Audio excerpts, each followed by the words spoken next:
Бабаларымызда бұрын осыны 90-шы жылға дейін өмір сүрген кемпір шалдарда ешқандай проблема болмайтын. Олар кең адам болатын, мейірім көп болатын. Себеп олар зәрулік пен мұқтаждықтың шеңберінде өмір сүрген адамдар.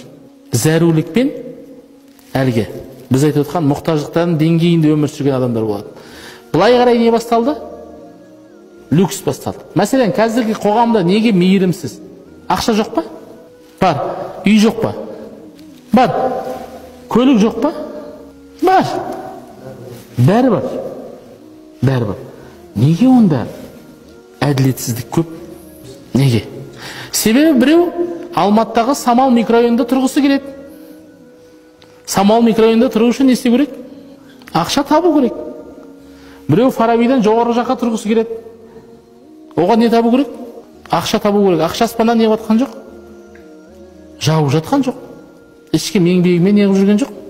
Керемет еңбегімен тауып жүргендер бар шығар. Аз ғой. Аз. Аз. Сол әлге біздің ауылдың шалдарының айтатын әңгімесі.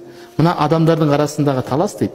Бар болғаны мына ішіп отқан сорпам майлы болсын деп, жеп отқан нанымның үстінде аздаған сары май болсын деп таласып жүр мынаның бәрі.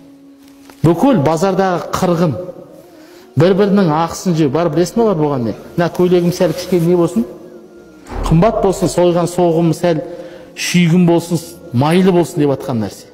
Астындағы көйлегім сәл жақсырақ болсын деп атқаннан туып атқан әңгіме. Түгел солай.